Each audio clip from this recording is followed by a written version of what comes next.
Welcome to the Mom Code Podcast. We say it so you don't have to. I'm Danielle. And I'm Ashley. We just want to say a quick thank you to you guys who tuned in to the last 2 episodes. We truly appreciate the support and welcome back. It has been amazing to see everybody who has listened and reached out. The support has been amazing. So thank you. Yes. We are entering the holiday season. We are talking about lights, cookies, and the pressure to do it all. Oh, Ashley, I love that intro. You know. That was so great. Where do you get your inspiration from during the holidays to figure out the things that you want to accomplish?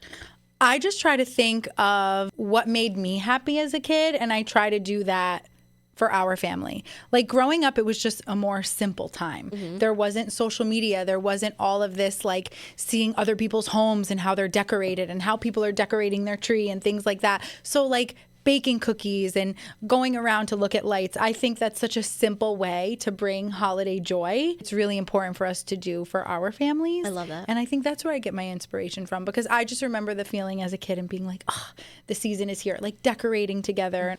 I love that. A tradition that we did growing up would be like nighttime, decorating the Christmas tree with Christmas music on in the background.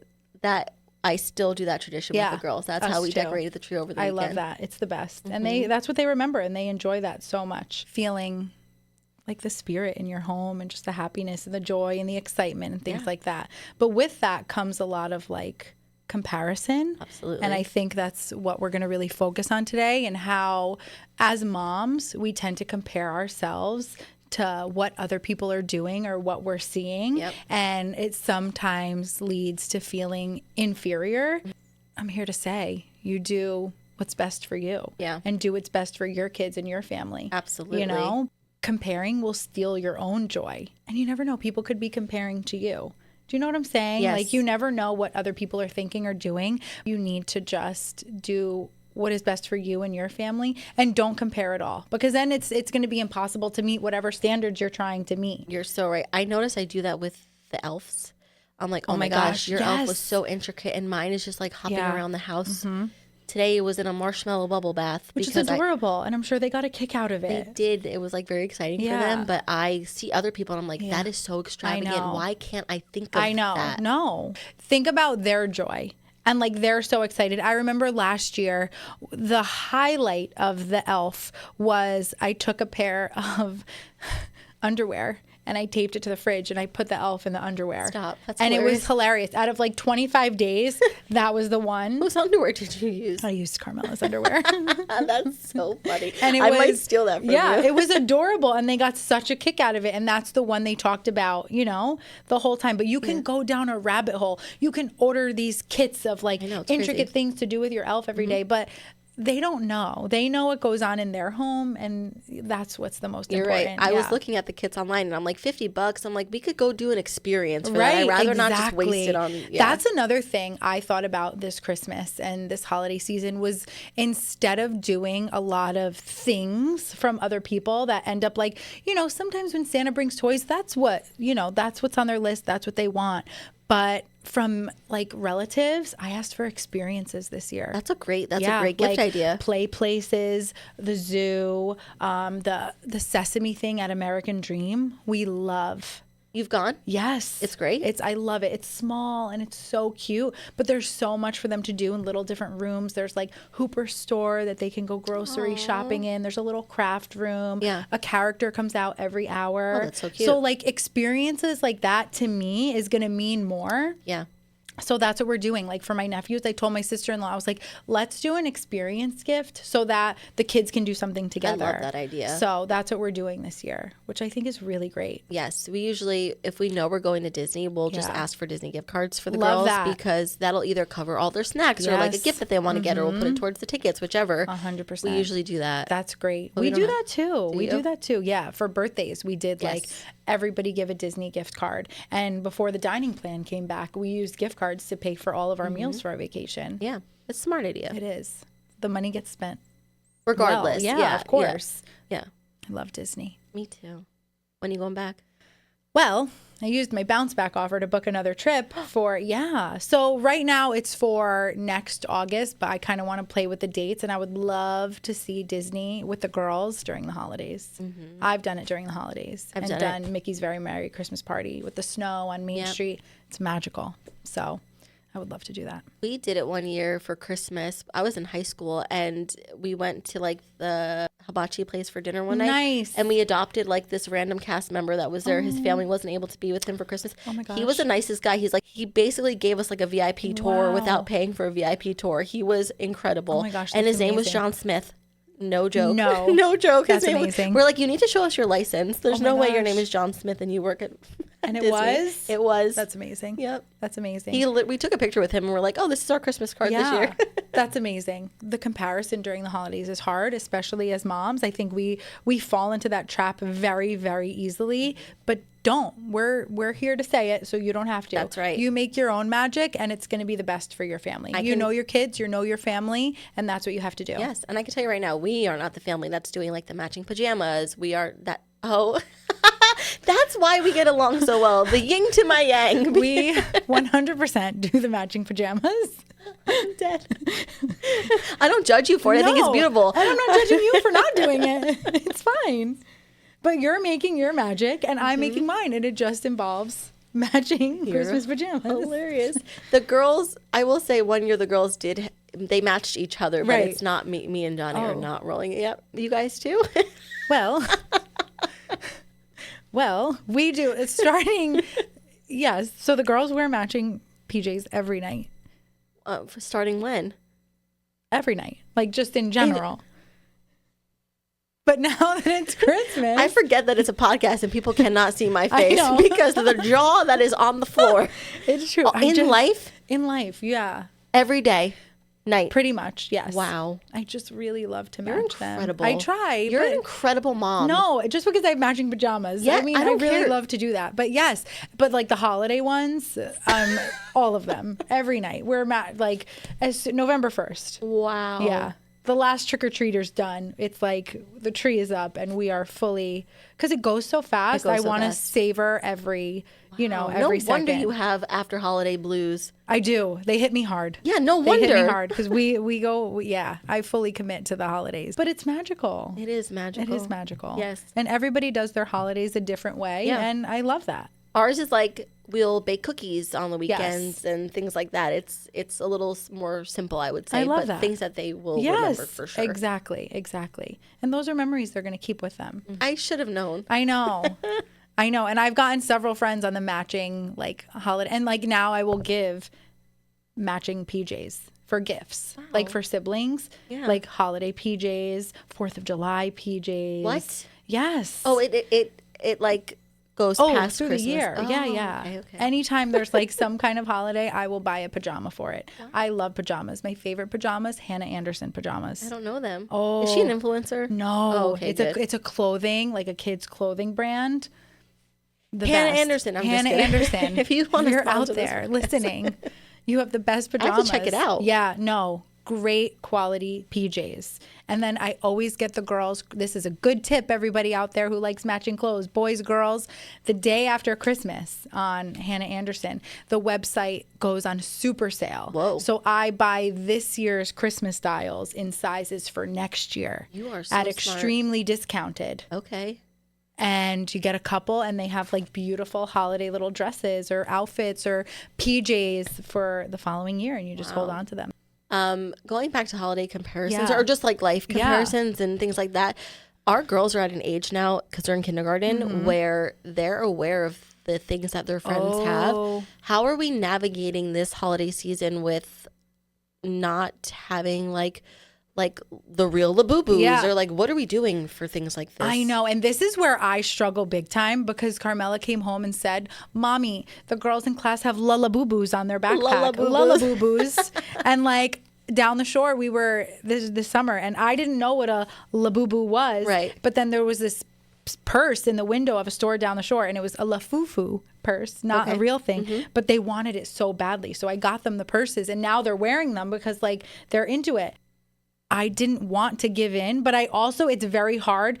I don't want her to be, they're 5. but I can like see in the future. I don't know how to navigate Me either. when someone else has it. Do I get it just because they have it? I don't want her to feel left out. I don't know. So if anybody has some tips out there on how to navigate that, send them my way, because I don't know, because I just give in. Yeah. So Santa's bringing them. I was the kid that had like the fake things of things. Like I remember one year, remember the Tiffany bracelet with the heart on it? The heart, was very popular, and all the girls had one, and I would put that on my Christmas list. I was in high school, so I knew who was getting it. But it was like a knockoff one, and like, what are you gonna do? Make your parents feel bad about it? I probably did, because I was a really big brat. Right. But like, it's really difficult. I don't know how to navigate that, because at this point I'm just like, oh my gosh, you want it and somebody else has it, you can have it too. But I also don't want to create like a monster. Right. Or a sense of entitlement that if I ask for something, I'm going to get it. Right. These are the things I think of as, we're raising 2 girls, 3 girls, or raising kids in general. I don't want to create like entitlement and spoiled. I want things to be appreciated, but I also want to give. So that's a really hard balance for me. Me too.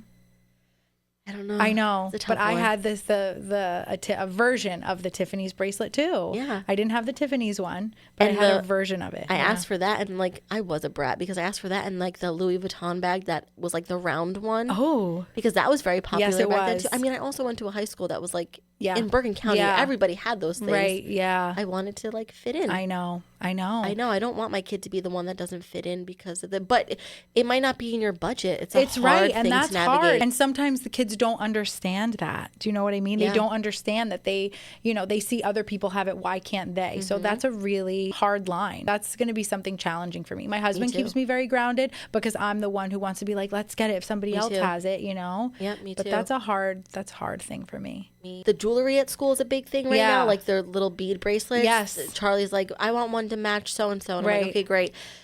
That's easy now, because those are not expensive. No. But as they get older, it's gonna. I know, and thankfully that they wear uniforms, so I feel like that takes a little bit of the competitive edge off, which was nice, because that helped me growing up, because the uniforms kind of took away that competition.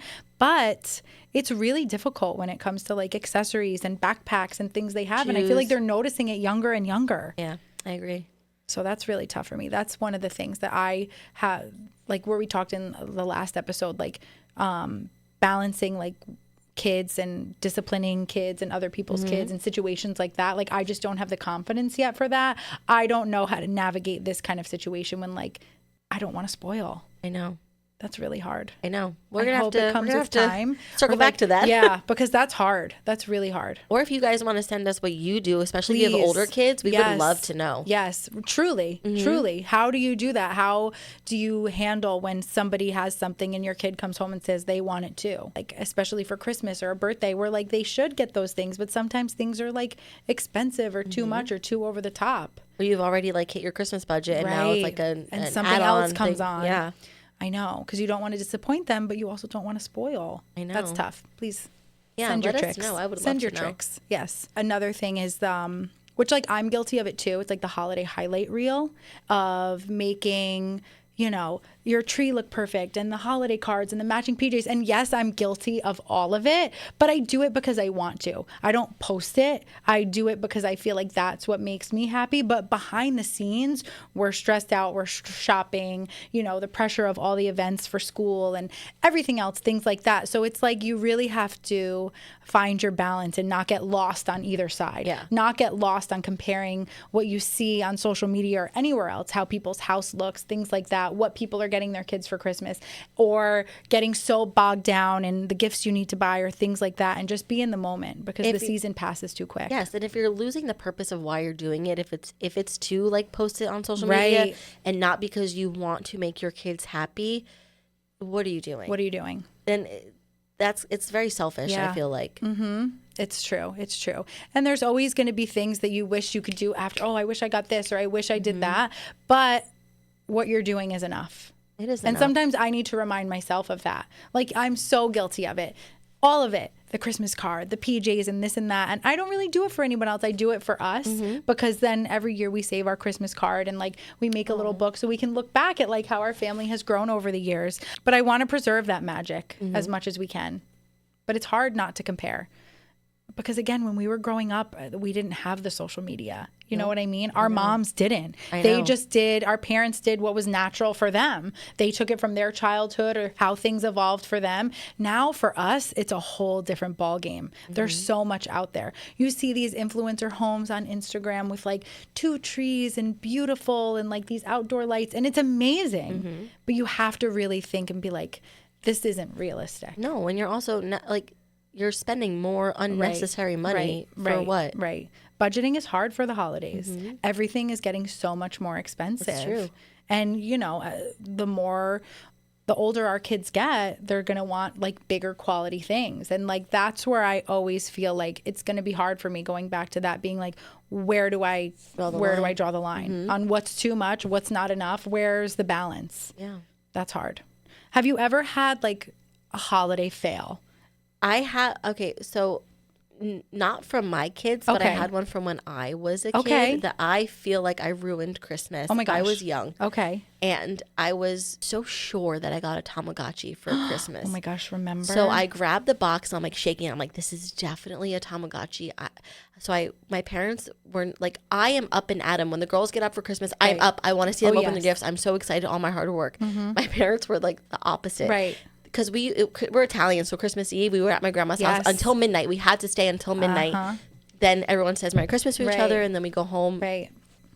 So they were tired, whatever. They did not get up with us. Right. So my dad's like, yes, go ahead, open it. If you think it's a Tamagotchi, go ahead, open your gift. Well, it wasn't. Oh. So I was like, well, then this one must be a Tamagotchi. And I opened that one. It wasn't. Oh my gosh. I'm like, well, this one must be a Tamagotchi. And I opened that. All of a sudden, like half of my Christmas gifts were open. Oh. So my mom wakes up and she's so angry. She's like, why did you tell her she could open? He's like, I only told her she could open one. She took it upon herself to open. Right. My mom did not talk to my dad for the rest of the day. Like, I ruined Christmas. Because obviously she wanted to see me open my gifts. But I did not get a Tamagotchi that year at all. Oh my gosh. But I was like, yeah, there's definitely one in there. No, there was not. Did it turn around? The holidays never really turned around. Stay tuned for the episode on how our lives are very different. I just think, how do we break ourselves out of that comparison loop? I always think of that. Like, I have to like center myself and ground myself and be like, pretend I don't have social media. Pretend I'm not seeing Christmas through the eyes of anybody else or anybody else's home, and just do what I feel is best for us. Yes. And you know what? Having little kids too makes you realize that it's okay if it's simple, because it's so magical to them that anything will blow their mind. Exactly. It doesn't have to be this big elaborate thing. It doesn't. I want to indulge our kids, and I think that's finding the balance for that is hard too. But it's going to be great no matter what. Yes, we took them to see Christmas lights over the weekend. It was free, and they had the best time. What helps me is like setting expectations that I know I can meet. Like setting 1 to 2 things that I know we're going to do. Okay, we're going to do drive-through Christmas lights one weekend. You know, our big thing this year is we're going to go see the Radio City Christmas Spectacular. Do you know what I mean? So I think like having 1 or 2 highlighted things throughout the holidays and make some core memories around that is great. Whether you go to New York City or whether you go to see like the Turtleback Zoo lights, all of it is amazing because you're doing it with your family. I know, you're right. And that's what matters. That is what matters. Yeah, so keep that in mind. Yes. This and season. Keep your digital boundaries. Don't get on social media and fall into that trap. I'm guilty of it. You know, it happens. It's the world we're living in. Everything is on social media. We see everybody's highlight reel. Again, we don't see people's piles of laundry, but we see their perfectly aesthetic, you know, holiday decorations, the perfect cookies, this and that. You know what's funny that you're saying we see? Yeah. We do.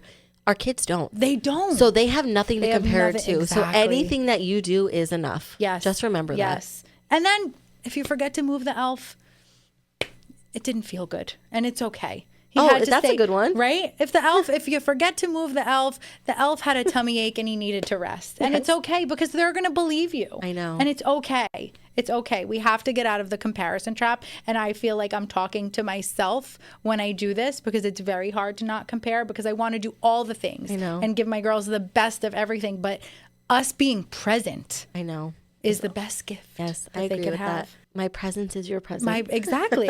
That's it. Do your girls ask you why the elf doesn't talk? No. Charlie's so freaking smart. Oh, she is smart. Beyond, she's a wise little soul. Yeah, I'm just like, he can't, I don't even know what I said to her. Like, he can't talk to you. He He doesn't have that kind of magic. I don't even know what I say to her. Right. The magic is only to talk to Santa. Yeah, but maybe. I told her, leave him letters, and then he'll take them back to the North Pole with him, and then he'll read them. The teacher gifts don't have to be perfect. The teacher, you know, you don't have to send the holiday card. Like, it's all okay, whether you do or you don't. Like, you do you. Yeah. What is a good teacher gift? Okay, so. Because you were a teacher. I was a teacher, and there would be a lot of chocolate, a lot of candles, a lot of cups, mugs, which everything is appreciated. But like, I loved getting like a handwritten card from my students saying like how much they love school, how much they love the class, things like that. Those are things that really stick out. And remember, do you want to hear, this is completely off track, but do you want to hear one of the greatest gifts I ever got as a teacher? Yes. Are you ready for this? Yeah. One student brought me a betta fish in a Tupperware for Christmas. He brought me a betta fish. That was one of the most unique gifts. He was so excited about it. He put a bow on top, and he brought it to school in like a Chinese leftover like wonton soup container with water and a betta fish. Wow. That betta fish lasted a long time. I believe when that betta fish died, I was devastated. King Triton. King Triton was what we named him. And then when I was getting married, a parent pulled me over after school and was like, don't open this in front of anybody else. So I went back in my classroom upstairs. It was a pair, and I hadn't seen 50 Shades of Grey. Stop. Yet. Okay. It was a pair of underwear that said Later's Baby on the back with Later's Baby. That's like something from the movie, I guess, like a line in the movie. Okay. And it had rhinestone handcuffs on the tush. Did you use them? I did not. I didn't. Wow. Yeah. I think that's a great way to end this episode, I think Ashley. so too. I think so too. Don't compare. Don't compare. Make your own magic. Make your own magic. Get off social media. Get off social media. And enjoy the holidays with your family. That's right. Let us know what you guys are planning on doing for your families for the holidays. We'd love to hear from you. Make sure you follow us on Spotify, Instagram, and TikTok. And yeah, we'll see you on the next one. Happy holidays.